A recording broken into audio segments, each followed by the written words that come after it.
Welcome back to the Lore Vault. It's good to see you here, seeker of stories.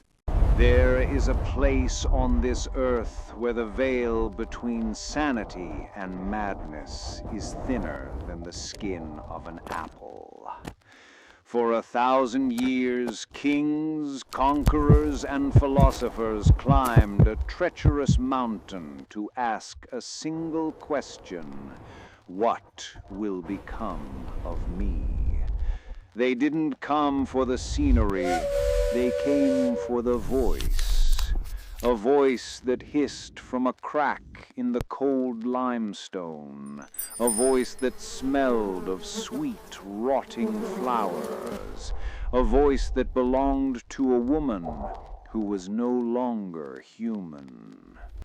We are told that the Oracle of Delphi was the mouthpiece of the golden god Apollo, a beacon of light and wisdom. But dig deeper into the soil of Mount Parnassus, and you find something else. You find stories of goats convulsing in seizures. You find priests manipulating the fate of empires for gold.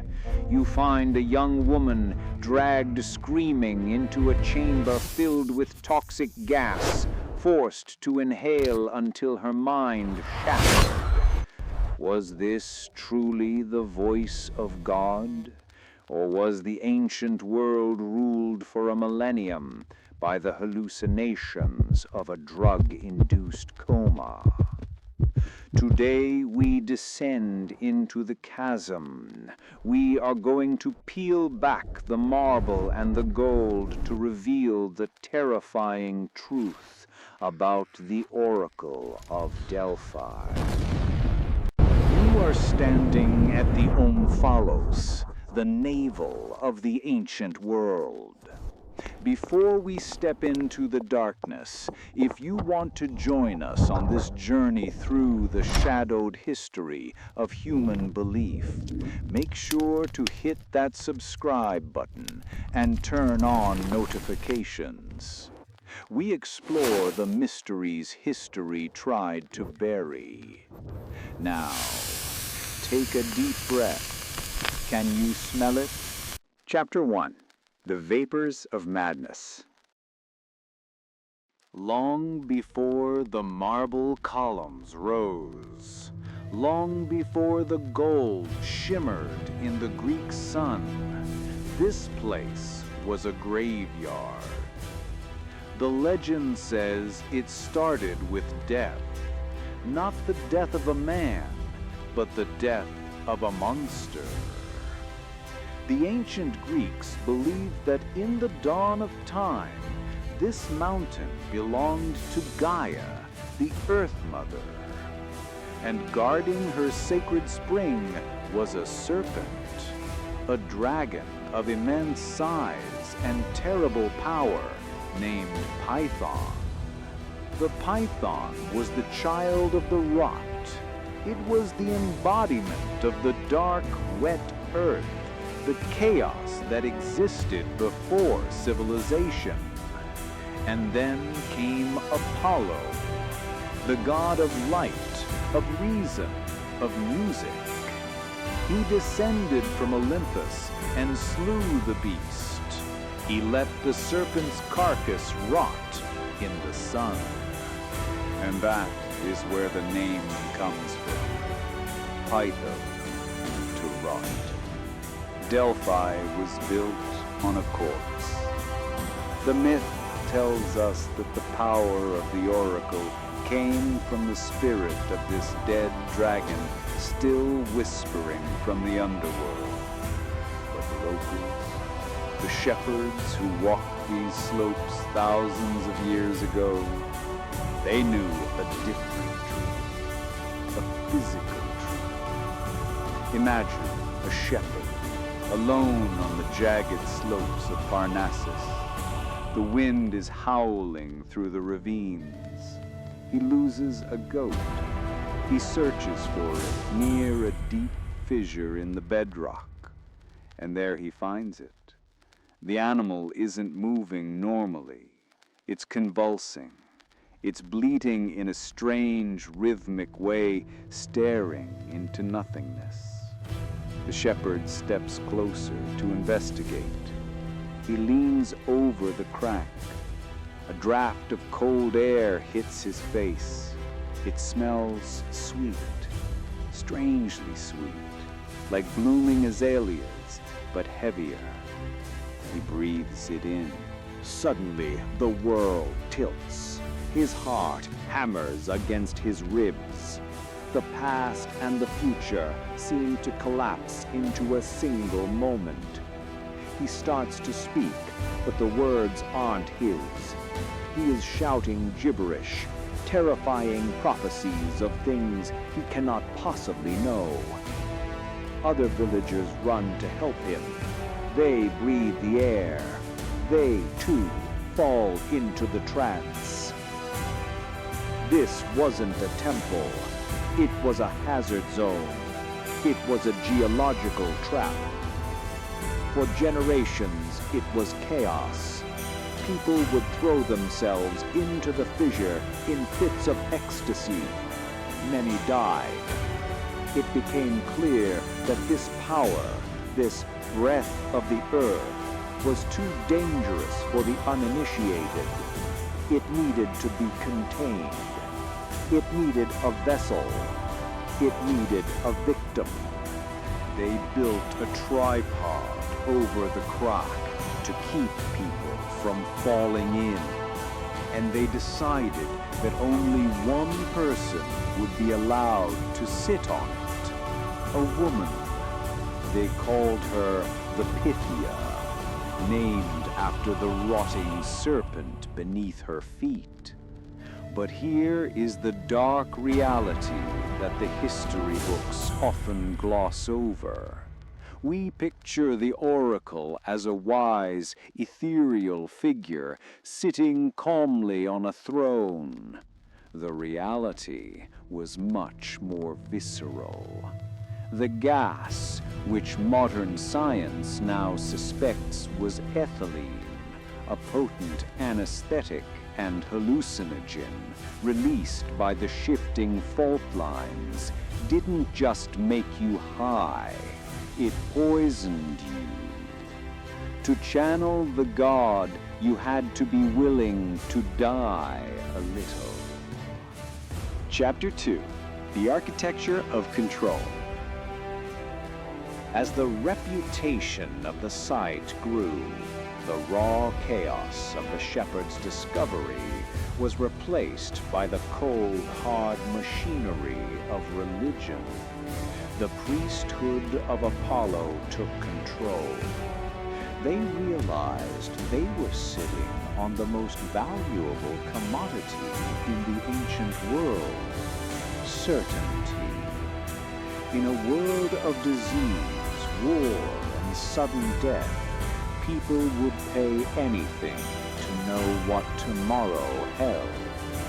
But you couldn't just have a random woman screaming about goats. You needed a system. You needed theater. Originally, the Pythia was a young virgin, a symbol of purity. But human nature is a messy thing. There is a story whispered in the archives about a Pythia named Periala. She was young, beautiful, and naive. A powerful petitioner, a man who desperately wanted a specific prophecy, didn't just offer gold to the temple. He seduced the oracle. She broke her vows. She corrupted the divine voice with human lust. The scandal was catastrophic. The legitimacy of Delphi hung by a thread. The priests made a ruthless decision. No more young women, no more beauty. They changed the rules. From that moment on, the Pythia would be a woman over 50, usually a peasant, a widow, someone with no political ambition, no sexual allure, and most importantly, someone who could be controlled. They would dress her in the robes of a maiden, masking her age, turning her into a blank canvas. Let's walk through the ritual. It is one of the most terrifying procedures in human history if you strip away the holiness and look at the mechanics. The Pythia would fast. She would bathe in the freezing waters of the Castalian spring to purify herself. Then the priests would test the omens, and this is where the cruelty begins. They would take a goat, the symbol of that first discovery, and sprinkle it with cold water. They watched and waited. If the goat shivered, it meant the god was present. It meant Apollo was ready to speak. If the goat stood still, the session was cancelled. But think about the pressure. You have kings waiting outside. You have caravans loaded with gold from Lydia and Egypt. The economy of the entire region depended on that goat shivering. How often do you think the priests encouraged the animal to react? How often was the voice of God forced? Once the omen was accepted, the goat was slaughtered. Its blood soaked the altar. Then the Pythia descended. She went down into the Aditon, the forbidden inner sanctum. It was a small, sunken chamber, dark, claustrophobic. The air was thick with the smoke of burning laurel leaves and barley, and beneath that, the sickeningly sweet smell of the gas rising from the chasm. She sat on the tripod.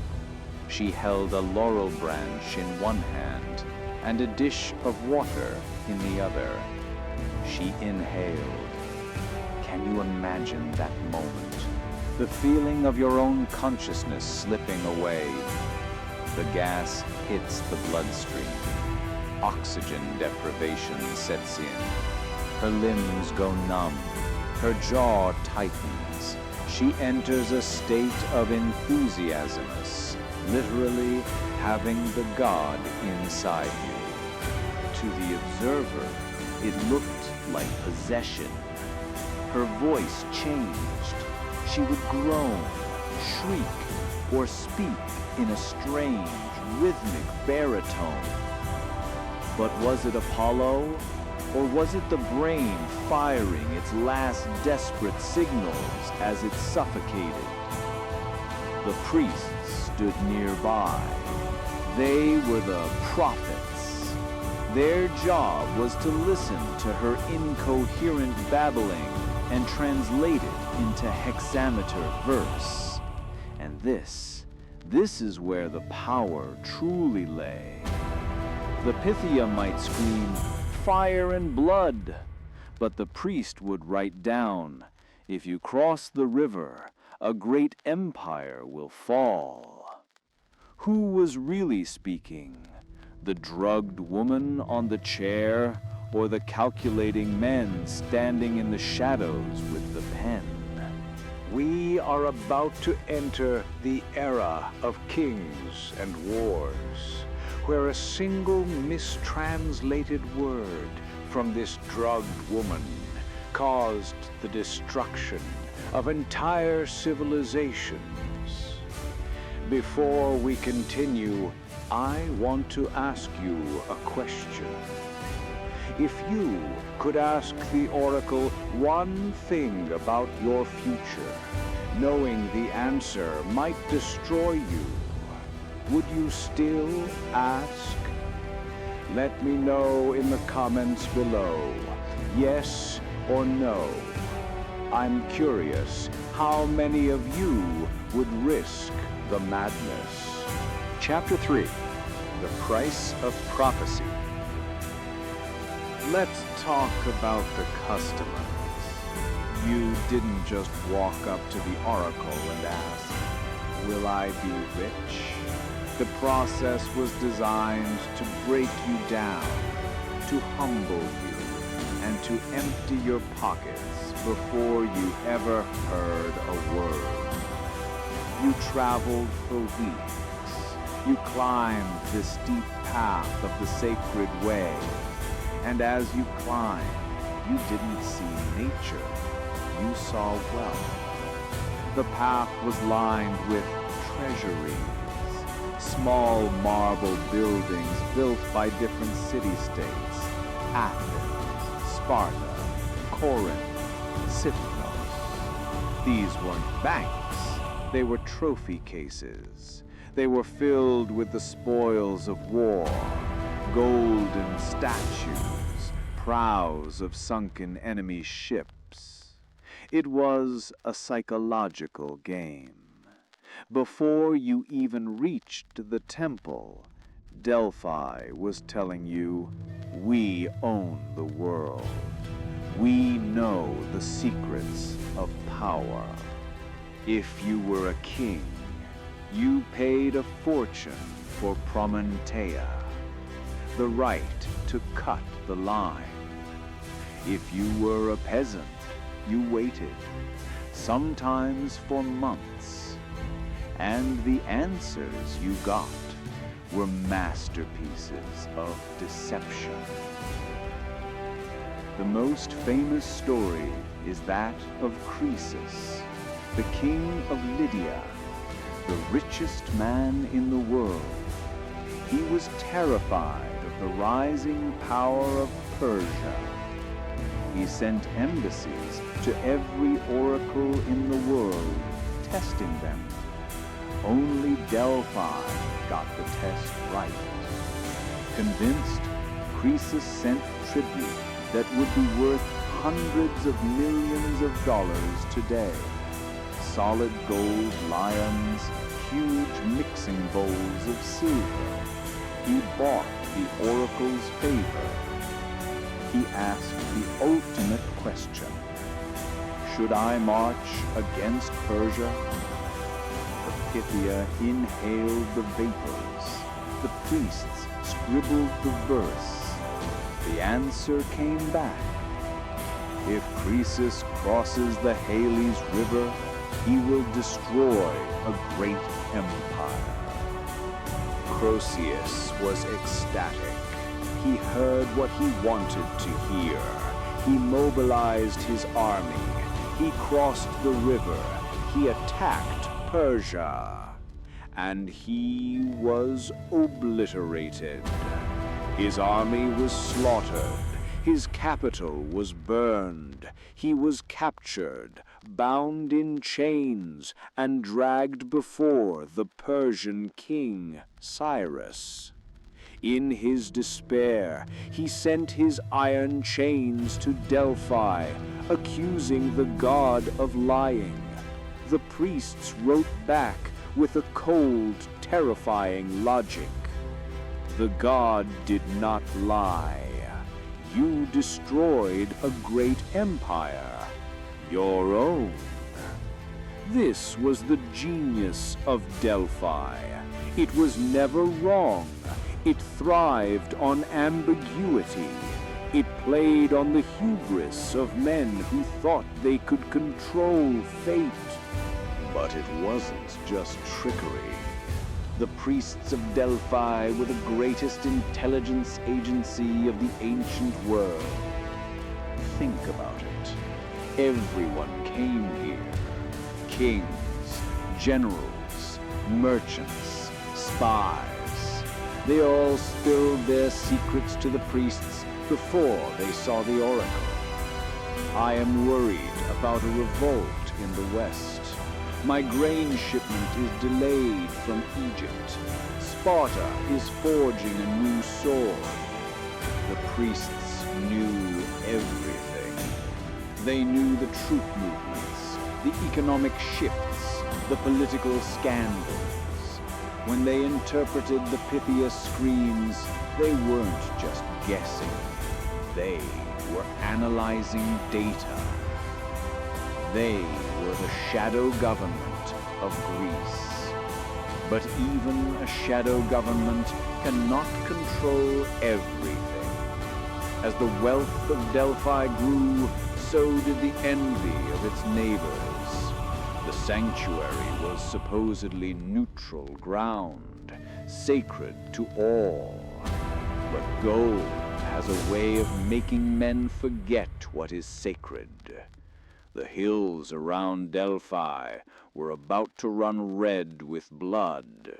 The sacred wars were coming, and in these wars we would see that the god Apollo, or perhaps the men who spoke for him, were capable of a violence that rivaled the worst tyrants of history.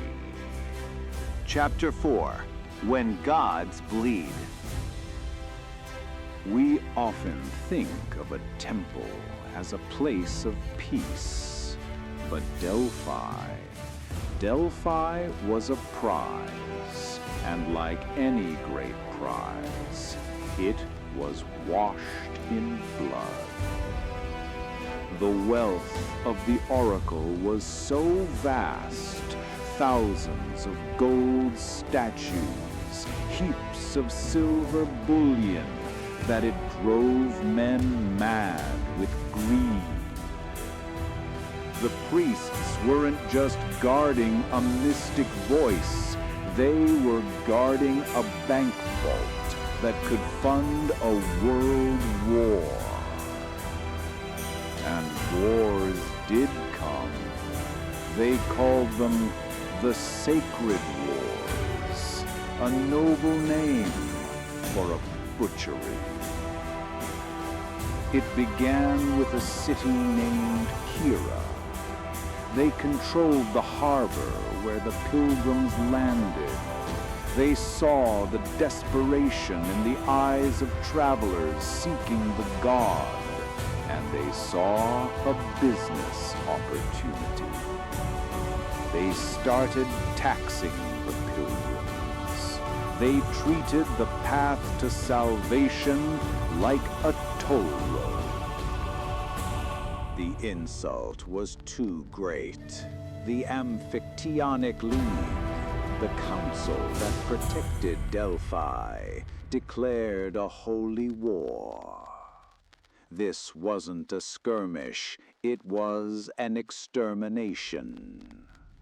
The army that marched on Kira didn't just want to conquer, they wanted to purify. They poisoned the city's water supply. When the walls fell, they slaughtered every man, woman, and child. They razed the city to the ground and cursed the soil so that nothing would ever grow there again. This was the defense of holy Delphi. Total annihilation. But the most terrifying defense of the Oracle didn't come from human hands. It came from the mountain itself. In 480 BC, the shadow of Xerxes, the god king of Persia, fell across Greece. His army was a monster that drank rivers dry. He wanted the gold of Delphi. He sent a massive division of his elite troops to strip the temple there. The priests didn't mobilize an army. They didn't build walls. They told the people of Delphi to flee. They said the god would protect his own. As the Persian soldiers climbed the narrow, treacherous paths of Parnassus, the sky turned black. a violent storm erupted from nowhere. Thunder shook the limestone cliffs, and then the mountain fought back. Massive boulders tore loose from the peaks above. They crashed down into the Persian ranks, crushing hundreds of men into paste. The earth split open. But the survivors reported something even chilling. Through the rain and the screams, they saw them. Two gigantic figures standing on the cliffs, warriors in armor that glowed with a supernatural fire. They were the Phantom Hoplites. The spirits of ancient heroes returned from the underworld to defend the sacred ground. The Persians, veterans of 1,000 battles, broke and ran. They were hunted down not by men, but by panic. Was it a miracle, or was it the supreme trickery of priests who knew every loose rock, every acoustic echo, and every psychological weakness of the human mind? Xerxes believed it was divine. He never touched Delphi again. The Persians fled because they feared the gods. But history eventually produces men who fear nothing, not even heaven. We are about to witness the moment a man laid violent hands on the Oracle and broke the system forever. If you're enjoying this descent into madness, destroy that like button just like those boulders destroyed the Persian army. Chapter 5. The Conqueror's Sacrilege. By the 4th century BC, the terror of the Phantom Hoplites had faded. A new power was rising in the north, Macedon. Philip II paved the way, but it was his son, Alexander, the man who would become the Great, who changed everything.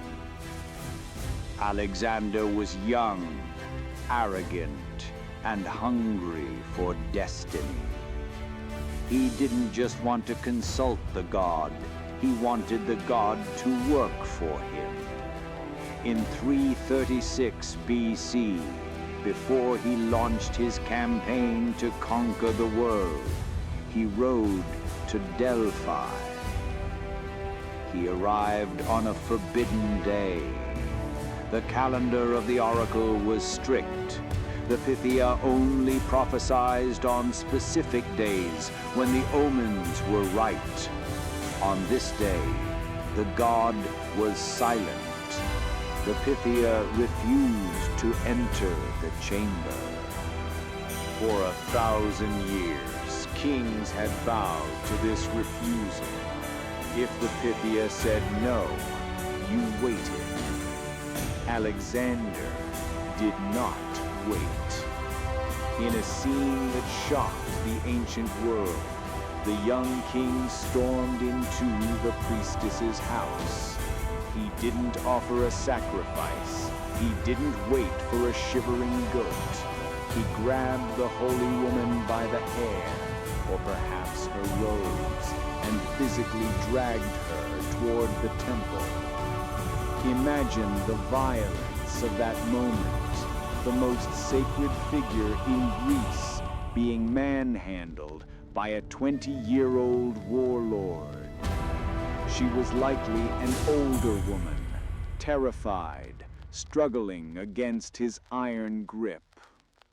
As he forced her toward the toxic vapors, she broke, In her fear, attempting to appease this madman, she screamed out, "You are invincible, my son."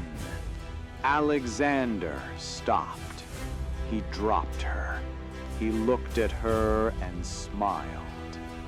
"That is all the prophecy I need," he declared. He didn't care about the ritual.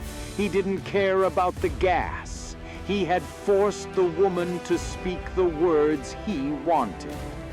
It was the ultimate act of sacrilege, yet it was accepted as divine truth. This was the turning point. The mystery was gone. The oracle was no longer a conduit to the divine. She was a political puppet, dancing on the strings of powerful men. Alexander went on to conquer the known world, fueled by those stolen words.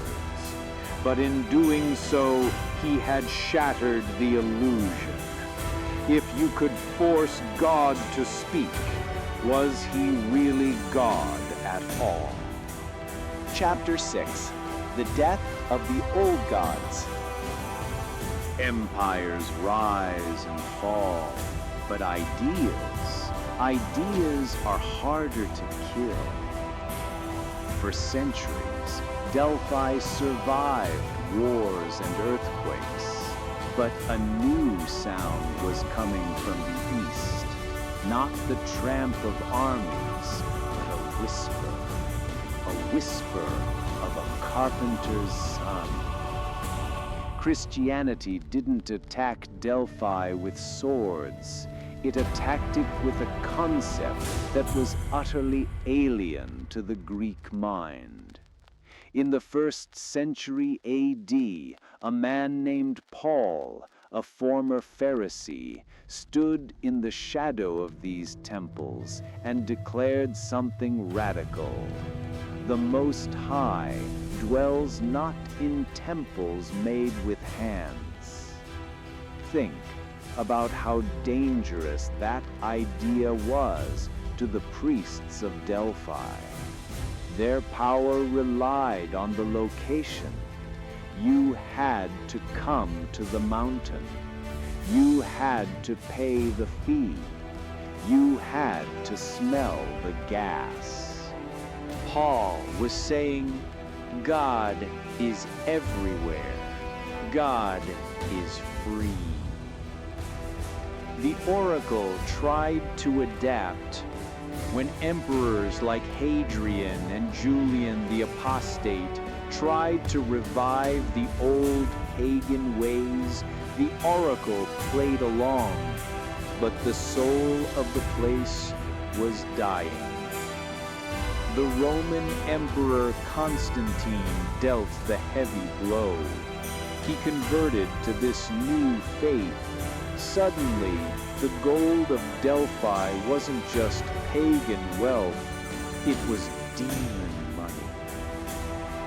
By the time of Theodosius I in the late 4th century, the end was official. He banned pagan sacrifices. The fire that had burned for a millennium was extinguished. The tripod was removed. The chasm was filled with rubble. But before the silence became eternal, there was one final gasp. It is said that the Emperor Julian, the last pagan emperor, sent a messenger to Delphi in 362 AD. He wanted to wake the sleeping dragon one last time. He wanted a prophecy to save the old world. The messenger arrived at a ruin. The weeds were growing between the marble slabs. The snakes were gone, and the Pythia, perhaps a trembling old woman living in the wreckage of her former glory, delivered the final oracle of history. It wasn't a riddle. It wasn't a command. It was a funeral dirge. She said, "Tell the king, the fair-wrought hall has fallen to the ground." It was an admission of defeat. No longer does the god have a hut, nor a laurel that speaks, nor a spring that sings. Even the water of speech is quenched. The gas had stopped flowing.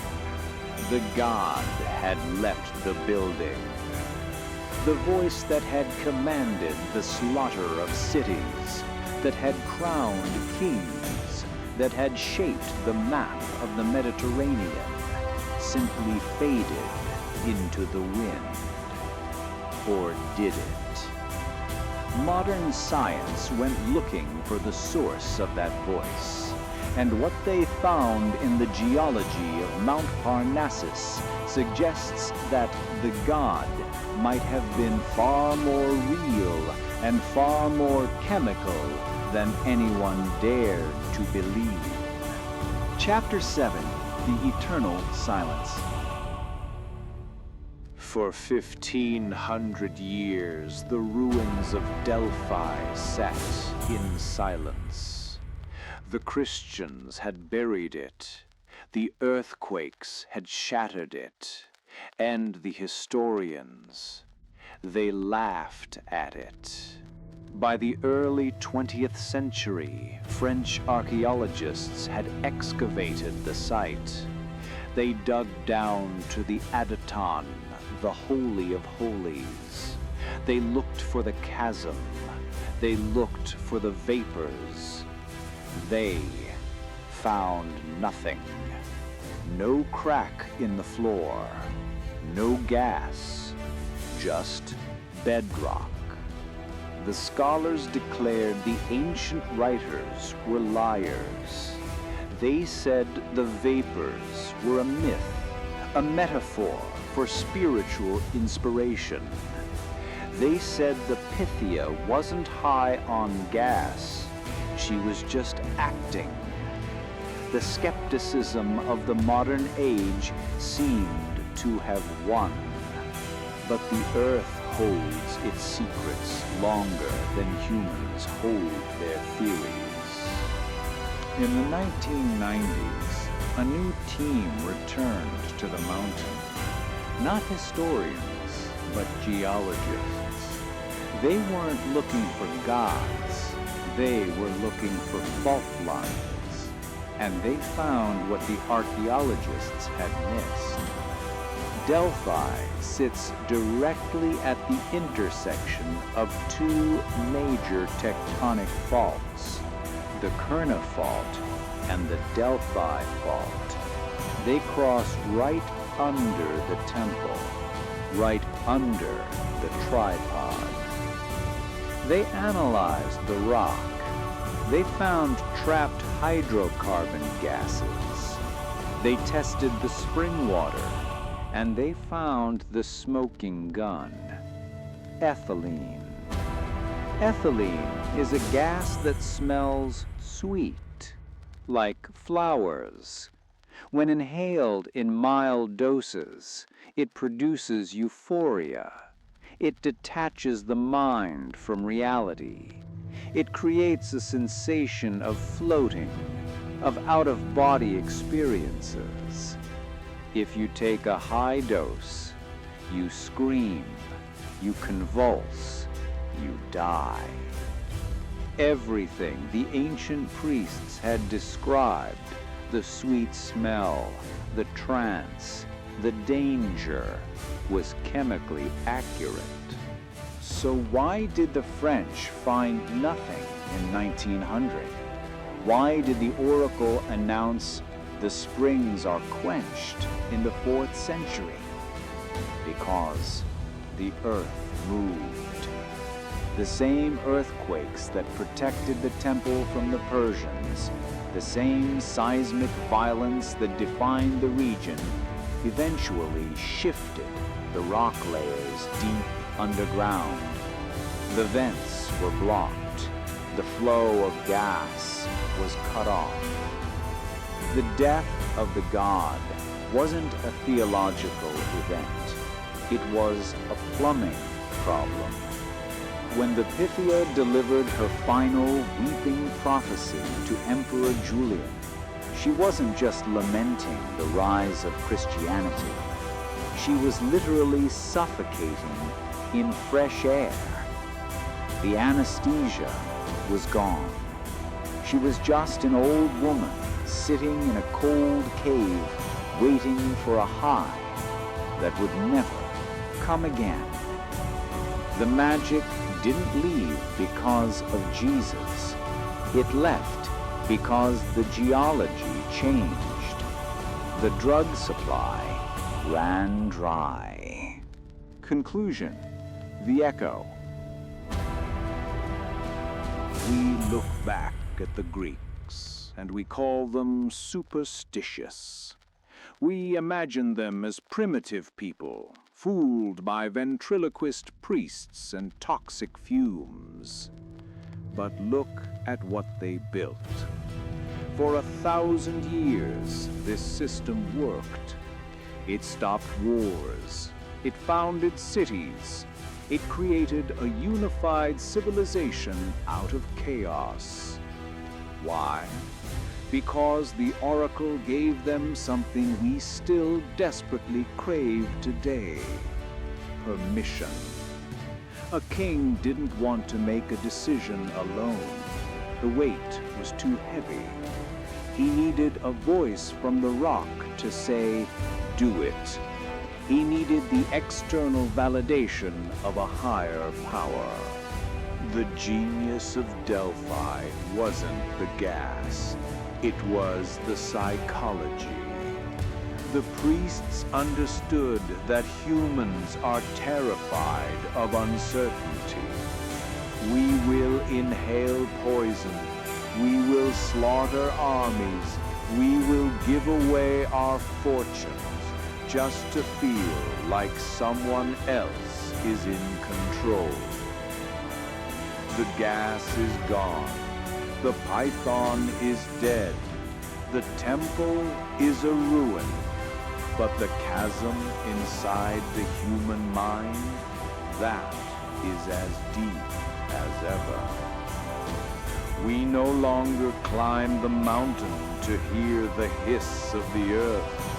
We look at screens. We look at data. We look at algorithms. We are still asking the same terrified question that Croesus asked: what will happen to me? And we are still waiting for a voice, any voice, to tell us what to do. The Oracle is dead. Long live the Oracle. If you enjoyed this journey into the dark heart of the ancient world, don't let the story end here. We have a library of mysteries waiting for you on this channel. Click that subscribe button and ring the bell. Think of it as your own personal offering to the digital gods. And tell me in the comments, if the Oracle existed today, who do you think would be the first to knock on her door? The politicians or the billionaires? I'll see you in the next video. Until then, beware the sweet smell of the earth. Thanks for watching. Until next time, keep seeking the lore.